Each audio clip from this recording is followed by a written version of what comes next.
What is going on, my fellow ARCs? Chrono here, and welcome back to another PSO2 video. So today's video we're going to be going over the new PAs that we got with the recent update on the 6th. Before we jump into that, guys, if you're new to the channel, like I said, I'm Chrono. I cover primarily PSO2 content. Would much appreciate subscribers to work our way towards that 7K mark. At the time of recording this, we're less than 20 away, so fingers crossed that we reach it in the next couple of days. But let's go ahead and jump into this. So the new patch brought us a lot of things. One of the things is a new set of PAs. Each weapon basically got a new PA for the most part, the exception of, I think, Wand, Talus, and Rod, but they got something completely different. So you should definitely follow other content creators who talk about Force, because they're really not missing out on very much. They got something pretty crazy powerful. But anyway, I digress. We got a new PA for Soaring Blades and a new PA for Jet Boots. Yes, Jet Boots did not get access to the compound PAs, but once we finish talking about Jet Boots, what we're going to in just a moment, you're going to realize why they really didn't need access to the compound PAs. Because let me tell you, this new PA they got is absolutely insane. So Soaring Blades got access to the new PA called Raving Falcon, and Jet Boots got access to a PA called Surging Impulse. So to start things off, we're going to talk about Raving Falcon first. Reason for it is when we're talking about the feast that is the Jet Boots PA, we can't really have that come after the appetizer that is Raving Falcon comparatively. Now, that's not to say that Raving Falcon is bad, but you'll understand as we talk about it more. Let's move forward. So in the idea of transparency, let's go over exactly what it shows in game. So Raving Falcon reads, unleash a monster shockwave along with a combo slash. Pressing the PA button again during the attack will change it. Bit of an understatement of how it works, but essentially you release 4 slashes overall. They're all shockwave slashes that go forward, move through their targets, dealing damage. They don't tick more than once per enemy, I've noticed. It only hits the enemy one time, going to a predetermined length, unless it hits, the ground or something along those lines. But it goes through all targets and deals damage as you're going through each target itself. So it's pretty solid AoE, pretty solid cleave. And then at the very end, doing an X slash, that is the final hit. And I know some people have asked about this, but essentially that final hit does not linger. It doesn't do any extra hits. I've tested it multiple times on multiple targets. It just does that one final tick, and that is it. Now, if you interrupt that after that 4th slash, so before you do the X slash for the 5th slash, you then slide towards your target doing the X slash instead. It does not go nearly as far, but the thing that it does do well is it has fantastic, well, I say fantastic, but it has good vertical tracking. You're able to move up and down towards your target, which is really, really nice. Along with that, the slashes that you do or the shockwaves you release during the beginning portions of the PA also have pretty solid tracking as well. It was very easy for me to just unlock and use the weapon or use the PA into a group of enemies and make sure that I always hit something. It wasn't very difficult. I didn't have to lock onto a target specifically. Actually, it was better when I didn't lock onto a target because it just kind of moved around on its own. Sometimes locking onto a target super far back was very, very nice, and then just kind of cleaving through a ton of targets if I possibly could ended up being fairly useful. Its potency is 900. I should have probably started with that, and the PP cost is 26. Of course, pressing the button a second time doesn't cost any extra PP. It just allows you to move towards your target. And it was really useful in a couple of boss fights where your target's a bit out of reach. In a lot of situations where you felt like you had to have a wired lance to be able to move vertically, you really don't anymore. You can just use Raving Falcon and deal some damage and then also move towards your target if they're above or below you. However, comparatively to Roaring Pheasant, it does not go nearly as far. So this is a situation where you have more vertical and horizontal, or more vertical height, whether that be going up or down, than horizontal. So fairly useful, pretty nice. To be honest, the animation of this PA is 1-for-1, almost completely exactly like Etwell's PA Lightwave and Bouncer's PA Dashwing from base PSO2. When I say that, I mean there is literally, even if you watch the footage, it's probably playing in the background, if you start the PA and you start to float up slightly before you start attacking, which means there's a little bit of downtime before the PA starts up, so there's a bit of a wind up, which I'm not a huge fan of.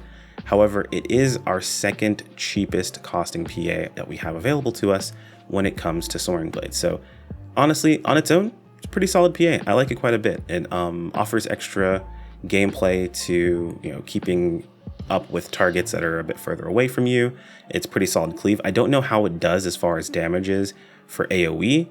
I'd imagine in situations where you're trying to get a long line instead of like just things around you in a circle, it's fairly good. It felt pretty good to use in PSE burst as we were leveling, but I'm not sure how it matches up to Destructive Stork as opposed to Raving Falcon. I know Destructive Stork is a bit cheaper when it comes to cost. I think it's 25 as opposed to 26, and its potency is also 900, so it's about equal in that situation. It might end up just being a situation where it depends on where your targets are around you as opposed to your targets being in front of you. But as we know, the potencies don't tell the entire story. We'll have to wait till we get the frame data to really see how powerful this PA actually is. When looking at Raving Falcon on its own, honestly, it's a really solid PA. It fits a niche that we needed to fill. Again, it allows us to be able to close the gap with vertical targets. So we have that vertical tracking that's really nice. It's not a difficult to use PA. It doesn't feel very bad. And I don't know, I like it. It looks good. They took two PAs from base PSO2 that honestly both were really cool PAs. They were both used quite a bit by their respective classes. And I'm glad to see them in NGS. Now, moving on to the difficult portion of this video to actually talk about. I've got to talk about jet boots because Surging Impulse is absolutely insane.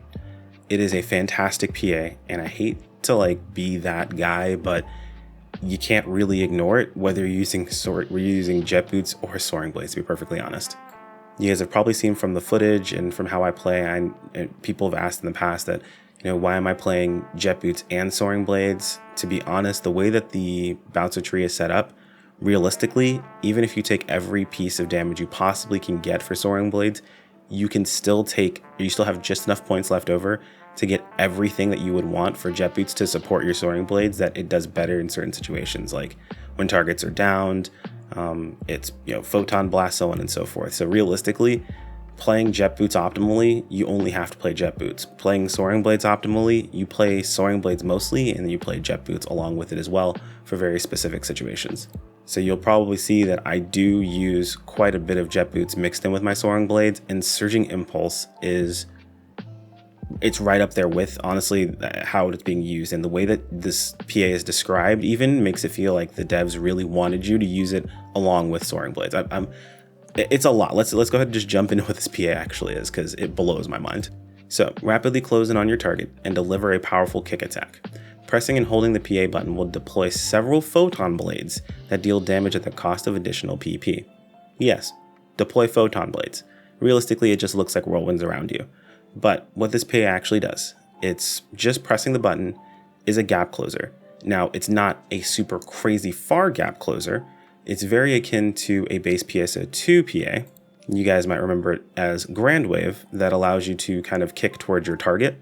It's very similar in that sort of way. Essentially, you kind of do almost like a Naruto-esque, well, I guess it was Guy and Rock Lee, but you do like a dynamic entry where you kick towards your target. It has insane horizontal tracking. It has insane vertical tracking. You move up and down really, really well with your target. That's why I was very specific when I said that the previous PA, the Raving Falcon, had good tracking. This tracking is even better, and that's not the only thing that it does. So it's got okay-ish damage. It's not fantastic. However, it's got amazing vertical tracking. It's fairly expensive on the PP cost, being 20, which is the most of any of the jet boot PAs. However, what it does is its hold PA, costing a bit more PP, of course, deploys those photon blades around you. Now, those photon blades stay up regardless of you using, when you're using a multi-weapon. So if you're using, say, jet boot, and then I have a jet boot soaring blade multi-weapon, which you guys have seen me use plenty of times, they stay up around you. Now, there's a few things to mention here. They take on the properties of whatever the element is of the jet boot that you're using. Meaning that if I have, let's say, a jet boot that I cast Zonde, now my jet boot does, what is it called? It does lightning elemental damage. Those blades, if I use Surging Impulse and put them around myself, now do lightning elemental damage to everything that's around me. It's not a lot of damage, but what it does do really well is it builds the clads and the blots and things of that sort for free. It just does it as you're dealing damage around you. Now, the even crazier thing is eventually after a few ticks, I've been told it's 15 ticks exactly. I haven't personally timed them or tested them, so take that with a grain of salt. But after dealing those ticks, it explodes out around you for damage as well. Again, not insane amounts of damage, but what this is doing is building elemental. And it's free. When I say it's free, I mean the PA itself does enough damage to warrant using it, and then this just happens in the background on top of whatever else you're doing after the fact. So you use this PA before you go in on a target, use this PA while you're already in on a target. You can just press and hold the button to get these blades around you dealing damage, and you're getting a bunch of free extra damage on top of what you're already doing. And it also has great tracking. And it also does elemental damage. And it also doesn't have damage fall off. So, and I mentioned damage fall off. What I'm talking about is if you use photon blades, so let's say you have a multi-weapon with photon blades. If you use photon blades and you're not primarily using soaring blades, they deal less damage. That's the same thing for other weapons similar when you're doing that process, but you lose out on damage. This does not happen for Surging Impulse. It does not follow those same rules. You do the same amount of damage. Granted, again, it's not a lot of damage. You're not really looking at it for as much damage as it deals. It's just kind of like extra free damage. But it's worth mentioning that it stays there.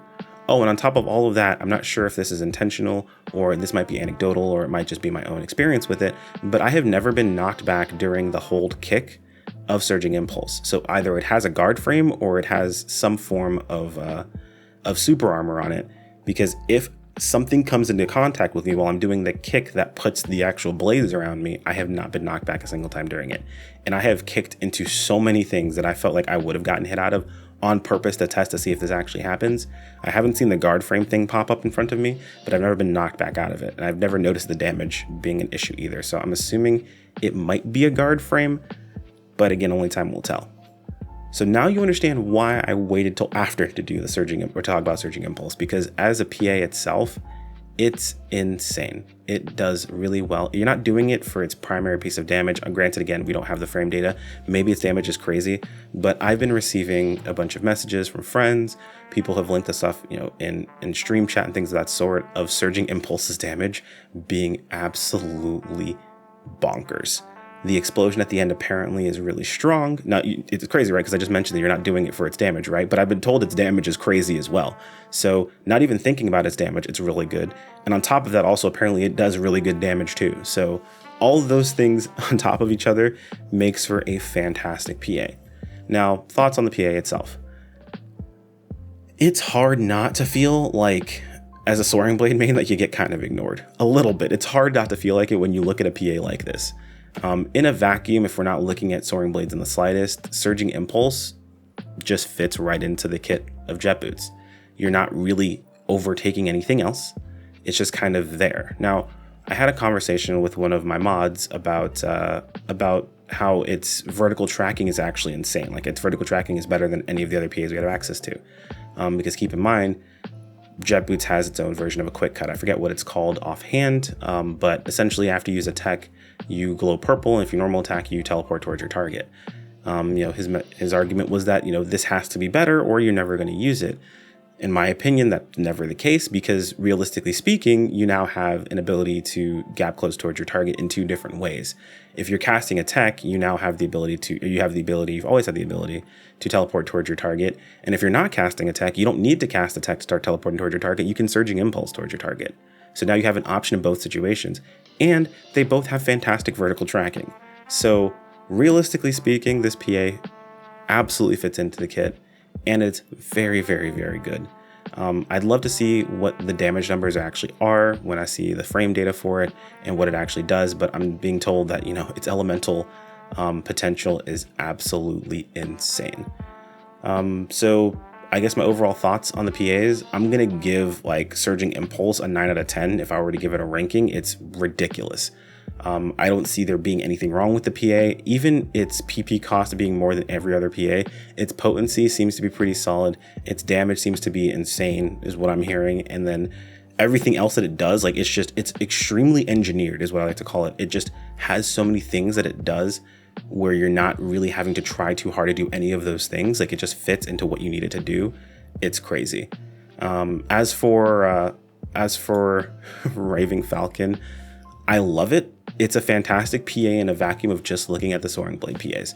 But when you look at something as good as Raving Falcon, and then you compare that to something like what we got over on Jet Boots with Surging Impulse, when you start comparing the two, you can start to see why Soaring Blade mains are starting to feel like they're being ignored.